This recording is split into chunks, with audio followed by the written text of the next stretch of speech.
Bonjour à tous. Alors, depuis quelques jours, il y a un article qui, qui fait des petits remous sur les réseaux sociaux, comme quoi, bon, les réseaux sociaux, voilà. Et il s'agit d'une proposition de loi visant à modifier les lois de santé, notamment sur le vapotage.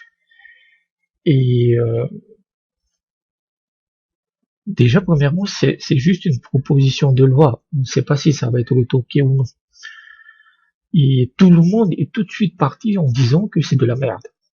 Et en soi, ça pourrait l'être, mais la loi ne dit absolument rien de tel. Ça reste une loi assez banale. Donc, euh, il y a le blog de Jacques Loiset qui a publié une copie de la loi, et ce qui a été modifié, ce qui est bien, c'est qu'il a souligné, en fait, en jouant, vous le voyez sur l'écran, par exemple, ça c'était l'ancienne loi, et par exemple la disposition commune générale, commune a été remplacée par générale, donc ça vous permet de voir directement ce qui a été changé. Donc voilà, sur le vapotage. Et en fait, on peut lire la loi, mais comme c'est une proposition de loi, par définition, c'est incompréhensible. Mais il y a deux aspects qui sont proposés, c'est que tous les liquides doivent subir les mêmes tests en termes de normes. Ils doivent être notifiés de la même manière qu'il y ait ou non de la nicotine. Voilà, en gros, voilà, il y a aujourd'hui une disposition particulière pour les liquides avec nicotine et sans nicotine, et on veut homogénéiser le bousin pour que tout le monde, voilà, quel que soit le liquide, qu'il y ait ou non de la nicotine, on a les mêmes normes. Cela implique des coûts déjà, parce que tous les fabricants, incluant les fabricants étrangers, devront se mettre aux normes, et surtout, bah, potentiellement, mais encore une fois, c'est pas précisé dans le bousin en fait, c'est que ça peut supprimer le dye. Pourquoi? Parce que ça c'est la loi. Voilà, donc dans la loi, en fait, tout ce qui est mention contenant de la nicotine est supprimé. C'est-à-dire que ça concerne tous les liquides. Voilà, donc ça c'est les notifications, c'est les analyses de produits. Là, celui-là, en fait, moi j'aime bien ça, les teneurs maximales en nicotine, sont arrêtées par le ministère de la Santé. Ça pourrait signifier qu'on supprime les limites, la limite des 20 mg. Ok? Donc voilà, c'est juste en fait, il y a une suppression de différence entre les liquides nicotinés et non nicotinés.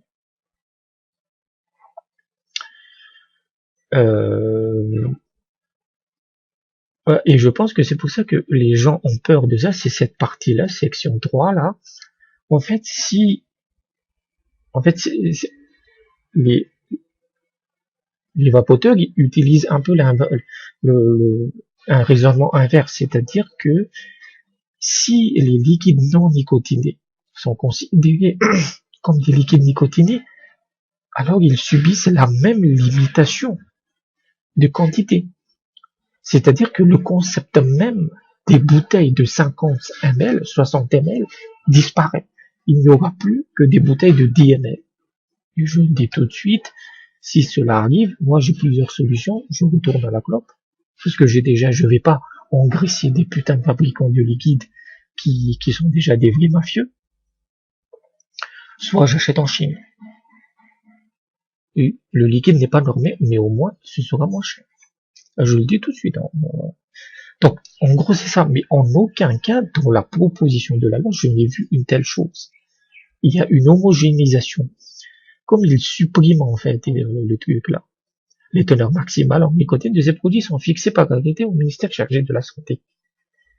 Cela signifie qu'il n'y a pas de limite maximale, techniquement. Ça pourrait être intéressant. Et ça pourrait rebondir sur d'autres rumeurs que j'entends. Donc c'est pour ça que les gens ont peur, en fait, c'est que le concept même du dye va disparaître.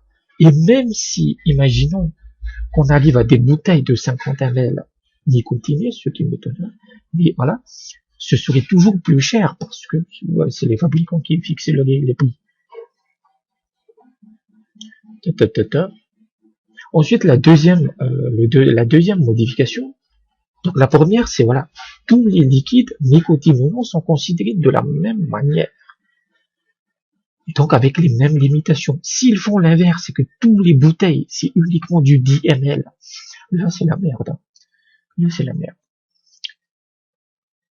Ensuite, le deuxième changement, ça concerne à toute inscription au format image relative aux produits de vapotage disposés à l'intérieur, sur la devanture, sur l'espace d'occupation attenant aux établissements, les commercialisations, qu'elles soient ou visibles de l'extérieur. Ça, c'était avant. C'était que toutes les parties en jaune ont été supprimées de la loi. Mais encore une fois, ça reste une proposition. Et c'est l'article le L35 quoi. La propagande ou la publicité indirecte ou indirecte en faveur des produits de vapotage est interdite. Donc toute cette section, ça dit simplement que la publicité concernant le vapotage est interdite dans toutes les conditions. Sauf que, comme ils ont mis des conditions, c'est que, par exemple, vous ne pouvez pas mettre des images ou des publicités liées au vapotage dans votre boutique. Qu'il soit à l'intérieur ou à l'extérieur. Et cette partie-là a été supprimée. Cela signifie que si cette proposition de loi passe, eh ben, vous pourriez faire de la publicité. Mais ce sera très limité, hein. C'est-à-dire que, voilà, sur la devanture, vous pourrez tout à fait faire des publicités, sur le vapotage dans vos boutiques. Dans les devantures, par exemple, ou à l'intérieur du shop. Et j'avais dit, par rapport, il y a une ancienne vidéo où c'est pas à des gens comme moi, c'est-à-dire que c'est pas à des consommateurs de défendre la vape. C'est à vous, les fabricants de liquide et les vape shops. Voilà, moi je paye pour vos produits, je vais pas les défendre. C'est pas mon problème. Et l'une des manières d'avertir la population et combattre la fausse information, c'est de créer des brochures, pas des pubs, hein, des brochures pour dire que, par exemple, c'est l'huile de THC qui est à l'origine de cette merde, et que dans les cas des morts aux États-Unis, ça permet d'avoir un réseau d'informations sur toute la France, sur toutes les boutiques françaises. Donc, plutôt, c'est une proposition de loi que je trouve pas dégoûtante. Mais la fin du deuil, ouais. Ensuite, ce qui m'intéresse, c'est l'aspect politique de ça. Donc, il y a 28 députés qui ont signé cette loi. Donc là, tous ces gens-là, ils sont à l'origine de la proposition de loi. Et j'ai d'abord cru que c'était ces enculés d'école, parce que oui, je déteste les écoles, qui étaient à l'origine. Et devinez, voilà, c'est l'UDI qui est à l'origine de la loi, de la proposition. La majorité, c'est l'UDI. Et Jean-Christophe Lagarde, on voit ici, là, celui-là, c'est le président de l'UDI. Le président ou une des têtes pensantes, mais il a été nommé président à une époque, c'est ce que j'ai vu dans sa fiche. Donc, on a quasiment 57%, j'ai fait un petit calcul, 57% des députés signataires de la loi qui viennent de l'UDI. 32%, c'est ces connards de la République en marche. Mais l'UDI, c'est la République en marche. Puisque l'UDI, c'est plutôt du centre droit. En fait, l'UDI a été fondé à l'origine par Jean-Louis Borloo. Bon, non, mais voilà, on a la médiocrité qu'on veut. Mais, moi, j'aime bien fouiller, en fait, et l'UDI n'est pas anti-vape. Elle n'est pas anti-vape. Et pourquoi je dis ça? C'est que, voilà. Donc ça, c'est la proposition de la loi. Donc ça, c'est le truc de Jacques Lowazek. Ce qui est intéressant avec notre Jacques, c'est qu'il aurait dû quand même publier le texte d'introduction de la loi. Ça aurait donné un peu plus de... Bon, comme quoi, voilà. Donc, je vous résume, voilà, c'est une introduction. Pourquoi ils veulent modifier la loi? Le taux de tabagisme, 25%, patati, voilà, en France, reste le plus élevé, derrière la Bulgarie et la Grèce. Dans le même temps, la pratique du vapotage se développe rapidement. Sans tabac ni combustion, le vapotage produit 95% nocif en moins que le tabac traditionnel. Il a déjà aidé près de 2 millions de Français à réduire leur consommation de tabac et a même permis à 41% d'entre eux d'arrêter de fumer. Il cite les sources sur le baromètre santé de 2016, c'est un peu ancien. Les Français qui ont des lunettes pour arrêter de fumer privilégient aujourd'hui la cigarette électronique. Celle-ci représente en effet une solution facilement utilisable et financièrement intéressante pour réduire ou arrêter sa pratique tabagique. Elle complète ainsi l'offre existante, que celle-ci soit ou non médicamenteuse. Par ailleurs, le contexte actuel, et notamment les incidents regrettables qu'il y a eu aux États-Unis, l'utilisation de produits non contrôlés et non adaptés, voilà, c'est plutôt cool, nécessite que la France s'empare définitivement du sujet législatif et réglementaire afin de se prémunir d'un tel risque et protéger les plus de 2,5 millions d'adultes en France. C'est un peu élevé, les 2,5 millions. Je pense qu'il y en a 1 million à peu près en France. Puisqu'en Angleterre, on est à 3 millions et quelques, voilà, alors que c'est pro-va pas mort. Il importe ainsi de créer un cadre juridique réglementaire pertinent pour le vapotage, d'une part pour protéger les consommateurs, d'autre part pour compléter la lutte contre le tabac qui nécessite d'être prise en compte dans sa globalité. Pour la première fois, la France dispose d'une solution de réduction des risques permettant réellement de diminuer le nombre de fumeurs. Cette solution, intégrée avec succès par d'autres pays occidentaux pour compléter leur politique de santé et sans coût pour les finances publiques. La présente proposition de loi vise donc à permettre le développement responsable du vapotage et à renforcer notre politique de santé publique par la mise en place d'un cadre juridique adapté. L'article 1er propose de modifier, donc, voilà. En fait, on n'a même pas besoin de voir la loi, en fait, il le résume, en fait, avec un français tout à fait supportable par tous les pronoms. Propose pour appliquer les mêmes règles à tous les e-liquides conçus pour les produits de vapotage qu'ils contiennent ou non de la nicotine afin de renforcer la sécurité et la traçabilité des produits au bénéfice des consommateurs et des services de l'État. Actuellement, les produits de sans nicotine ne sont pas contraints de contenir les ingrédients de haute pureté et peuvent être fabriqués à partir de substances dont la nocivité est reconnue et d'additifs interdits ailleurs. Ainsi, ces produits ne sont pas soumis aux mêmes limites, aux contraintes déclaratives ou au contrôle que les liquides nicotinés. C'est là qui fait peur. Puisque toute cette partie-là, elle est totalement fausse. Totalement fausse, en fait. Les liquides sans nicotine sont aussi purs que les liquides nicotinés. Le mec, il va pas faire, voilà, ça c'est le liquide nicotiné, et ben ça, on va le faire bien, et ça, non. Les mecs, ils savent pas comment on fabrique des liquides. En soi, l'article est plutôt bien fait. Mais ainsi, ces produits ne sont pas soumis aux mêmes limites. Ça, c'est vraiment merdique, là. Puisque les 50 et tout ce qui est supérieur à 10 ml va disparaître. Contrainte déclarative au contrôle que les liquides nicotinés. Voilà, donc, voilà, c'est du blabla. Il faut réguler. L'article 2 prévoit de donner une visibilité pertinente aux produits du vapotage. Cet article permet de sensibiliser les fumeurs adultes, notamment ceux qui se rendent actuellement dans les points de vente de produits de tabac et de leur permettre de prendre en compte le vapotage comme solution de la pratique tabagique. Alors, sur Facebook, il y a beaucoup de gens qui disent ça vient du Big Tobacco. Et je le redis, et je le redirai toujours, pour moi, Big Tobacco n'a jamais été un ennemi de la vape. C'est un rival. L'OMS est un ennemi. Le CDC est un ennemi. La FDA est un ennemi. Les connards d'anti-religieux d'enculés de leur race, aux États-Unis, sont des ennemis. Le Big Tobacco est un concurrent. Voilà. Ils n'utilisent pas les mêmes attaques.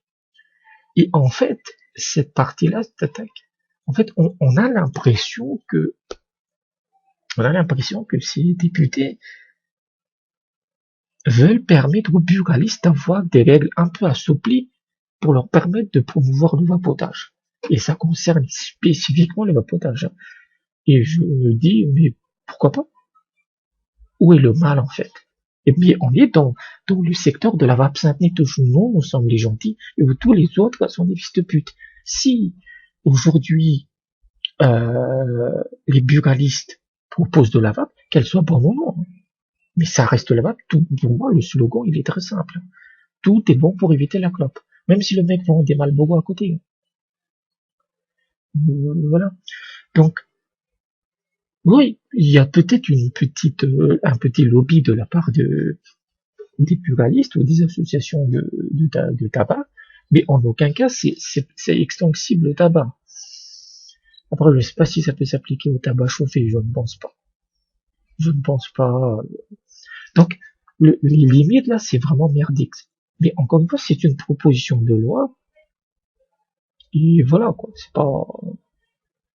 Est-ce que ça peut passer, ça m'étonne. Je sais pas.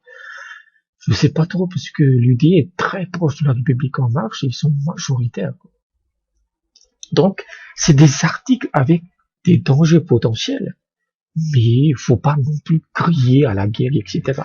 Et pourquoi je dis ça? Parce que j'ai regardé un peu l'UDI, et voici une question de Thierry Benoît, qui fait partie de l'UDI, qui a été publiée, qui a été posée en 2018. Au passage, hein, l'Assemblée nationale, la ministre, elle met 6 mois à répondre. Donc, c'était en 2018, il disait, on a toujours le moisson tabac, toutes ces merdes qui ne marchent jamais, on va le dire honnêtement. Mais ils disent, voilà, il y a ce moisson tabac, toutes ces initiatives, pourquoi le vapotage n'est pas mis plus en avant? Une solution n'est pourtant pas explorée, le vapotage. Voilà. Et c'est l'UDI. Donc, si ces gens-là sont des anti-vap, qui veulent détruire la vape, pourquoi ils promouvraient la vape depuis plusieurs années? Une autre question par Paul Christophe, qui est, je pense, l'un des signataires de la loi. Là encore, voilà.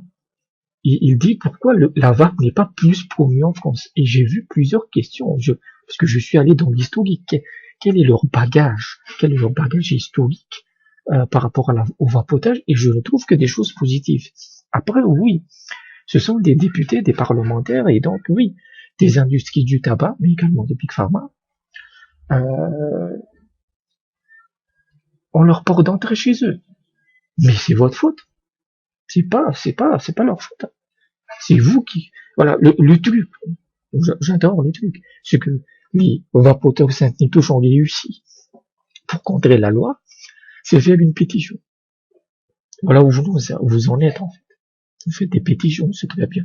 Donc, en soi, j'avais vu une autre initiative de l'UDI. L'UDI n'est pas un parti politique qui est bien respecté, puisque si du centre droit, ça frise avec Borloo, avec les modems, etc. Avec le modem, etc. Et à l'époque où le vapotage a été interdit dans les bureaux, dans les entreprises, en France, c'est interdit aujourd'hui. Il y a un membre de l'UDI qui avait insisté pour qu'il y ait une salle pour le vapotage dans les entreprises. Donc, et ça datait de 2015. On les avait passés pour des bouliques, mais c'est pas des gens à qui on a dit, ouais, tu parles de vapotage. Non, je pense qu'ils s'intéressent réellement au vapotage. Et c'est à la FAP de les contacter et de leur dire, c'est pas avec des pétitions sur Change.org, qui est à la base un site américain, qui vole toutes les données commerciales au passage. Voilà, c'est que vous contactez ces députés. Et essayez de le faire de manière puissante, c'est-à-dire en termes de lobby. Et si vous pouvez pas le faire, ben vous fermez vos gueules. Parce que en soi, il y a peut-être des problèmes en fait sur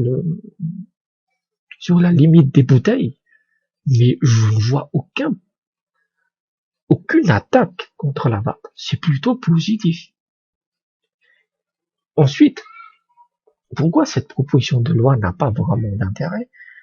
C'est que la France n'est pas souveraine. Elle est toujours soumise aux directives européennes et la TPD, elles s'en bat les couilles de ça. Et aujourd'hui, les rumeurs sur la prochaine TPD, puisque ceux qui votent en Europe, ceux qui décident en Europe, c'est les Schleux, c'est les Allemands. Et l'Allemagne, en tout cas, c'est des rumeurs que j'ai vues sur des forums obscurs.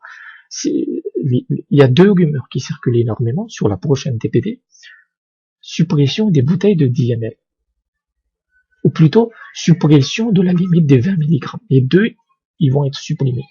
Donc, on pourra tout à fait avoir des trucs d'à 30 ml, à 10, 12 ou même 20 mg ou plus, avec une limite maximale à 50. Donc, parce que l'industrie allemande de la vape, c'est de la vape pourrie. Ils ont des atos de 10, 20, 30 ml. Et eux, leurs politiciens, leurs ministres, les écoutent, contrairement à nous. Donc il y a cet aspect-là. Mais de l'autre côté, ils veulent une carotte, c'est-à-dire que ce sera surtaxé. Voilà, c'est des rumeurs, hein. Il faut absolument qu'il y ait des rumeurs qui circulent. Mais je ne pense pas que ça puisse poser un problème majeur en fait. Mais c'est des taxes même cumulatives. Et c'est là qu'il faudra se battre, puisque tu auras une taxe pour la box, pour les accus, pour les atomiseurs, pour les liquides, pour les coils, etc. Parce que ça vient des verres. Mais en soi, tout le monde parle de cet article, de cette proposition de loi. Je n'y vois rien de particulier, quoi. Et surtout, les gens qui regardent ça, ils ne se sont pas intéressés aux députés, ils ne se sont pas intéressés à leur historique sur la vape, qu'est-ce qu'ils font sur la vape. Mais ça peut devenir merdique, hein, clairement, ça peut devenir merdique. Mais et est-ce que ça a des chances de passer? Ben, pour le logiciel de capture, il y a quasiment 85-90% qui sont macronistes. L'UDI est quasiment très proche des macronistes, ils avaient appelé à voter Macron au second tour. Et il y a 32% des députés qui sont de la République en marche. Donc c'est quand même un truc, ouais, ça pourrait passer. Ça pourrait tout à fait passer. Mais attendons de voir, attendons de voir ce qui se passe. Et il ne faut pas paniquer, mais il faut rester vigilant. Donc voilà, merci et à bientôt.